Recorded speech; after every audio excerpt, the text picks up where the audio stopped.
پیارے دوستو، کیا آپ جانتے ہیں کہ وہ کون سے 10 جانور ہیں جو جنت میں جائیں گے اور نبیوں کی نسبت سے جانے جائیں گے؟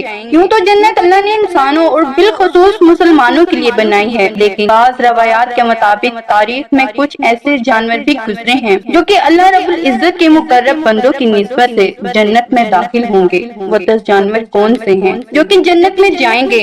نمبر 1، القصواء، حضور صلی اللہ علیہ وآلہ وسلم کی اونٹنی۔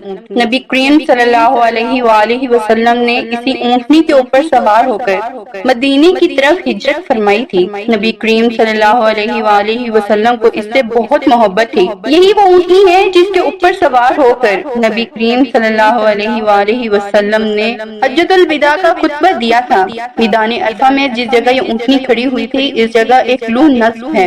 روایات کے مطابق جب حضور صلی اللہ علیہ وآلہ وسلم روز قیامت شان و شوکت سے جنت میں داخل ہوں گے تو اسی اونٹنی پر سوار ہوں گے۔ تو اس طرح آپ صلی اللہ علیہ وآلہ وسلم کی نسبت سے یہ اونٹنی بھی سب سے پہلے جنت میں داخل ہونے والے جانوروں میں سے ایک ہے۔ نمبر 2، حضرت صالح علیہ السلام کی اونٹنی۔ اس اونٹنی کا ذکر قرآن کی سورہ ہود کی آیت نمبر 64 میں کیا گیا ہے۔ وہ اونٹنی بھی معجزانہ اور نشانی کے طور پر مقرر کی گئی تھی۔ حضرت صالح علیہ السلام کی قوم نے ان سے کہا تھا کہ اگر وہ اللہ کے نبی ہیں تو سامنے پہاڑ سے ایک اونٹنی نکال کر دکھائیں جو باہر آ کر ایک بچہ بھی پیدا کرے۔ چنانچہ ایسا ہی ہوا، لیکن ان کی قوم نے اس اونٹنی کو قتل کر دیا، اس لیے ان پر اللہ کا عذاب نازل ہوا۔ تو روایات کے مطابق یہ اونٹنی بھی جنت میں داخل ہوگی۔ نمبر 3، حضرت ابراہیم علیہ السلام کے پاس اللہ کے 2 فرشتے تشریف لائے۔ انہوں نے انہیں بیٹی کی بشارت دی اور حضرت لوط علیہ السلام کی قوم پر عذاب کا حکم سنایا۔ کیونکہ وہ دونوں فرشتے انسانوں کی شکل میں بطور مہمان آئے تھے، اس لیے ان کی خاطر تواضع کے لیے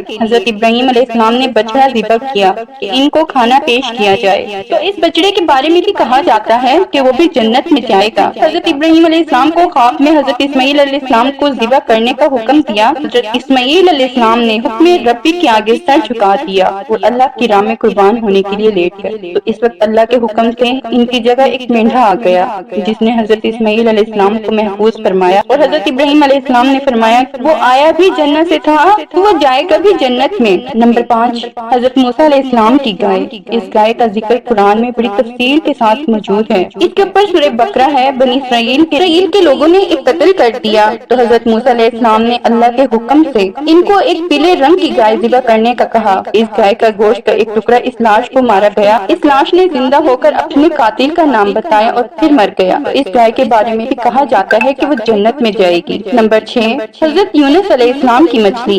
حضرت یونس علیہ السلام اپنی قوم کو عذاب کا بتا کر وہاں سے چل دیے۔ راستے میں کشتی میں سوار ہوئے تو طوفان آ گیا، کشتی ڈوبنے لگی۔ تو اس وقت رواج یہ تھا کہ اگر کوئی بھاگا ہوا غلام کشتی میں ہوتا تھا تو اس کو کشتی سے پھینک دیا جاتا تھا تو کشتی ڈوبنے سے بچ جاتی تھی۔ تو قرآن نکالا گیا، 3 دفعہ حضرت یونس علیہ السلام کا نام نکلا، چنانچہ ان کو کشتی سے پھینک دیا گیا۔ تو اللہ نے مچھلی کو حکم دیا کہ میرے نبی کو اپنے جسم میں محفوظ کر لو۔ تو اس مچھلی کے پیٹ میں 40 دن تک زندہ رہی۔ بعض روایات میں یہ 3 دن بھی کہا جاتا ہے۔ وہ مچھلی جس نے آپ کو محفوظ کیا تھا وہ بھی جنت میں داخل ہونے والے جانوروں میں سے ایک ہوگی۔ نمبر 7، حضرت عزیر علیہ السلام کا گدھا۔ حضرت عزیر علیہ السلام کو وقت کی نظر نے قید کر لیا۔ جب آپ اسی قید سے رہا ہوئے اور اپنے ملک فلسطین آئے تو آپ کے ساتھ آپ کا گدھا بھی تھا۔ اس گدھے کا ذکر بھی قرآن مجید میں آیا ہے۔ وہ گدھا بھی عزیر علیہ السلام کی نسبت کی وجہ سے قیامت کے روز جنت میں داخل کیا جائے گا۔ نمبر 8، حضرت سلیمان علیہ السلام کی چیونٹی۔ اس چیونٹی کا ذکر بھی قرآن میں ہو رہا ہے۔ قرآن میں بڑی تفصیل سے کہا گیا ہے، جب حضرت سلیمان علیہ السلام کا لشکر گزر رہا تھا تو اس چیونٹی نے اپنے ساتھیوں سے کہا کہ اپنے اپنے بلوں میں داخل ہو جاؤ، ایسا نہ ہو کہ سلیمان علیہ السلام کا لشکر تمہیں کچل دے۔ تو حضرت سلیمان علیہ السلام نے اس چیونٹی کو اپنی ہتھیلی پر اٹھایا، اس سے کلام کیا۔ حضرت سلیمان علیہ السلام کی نسبت سے اس چیونٹی کو بھی جنت میں داخل کیا جائے گا۔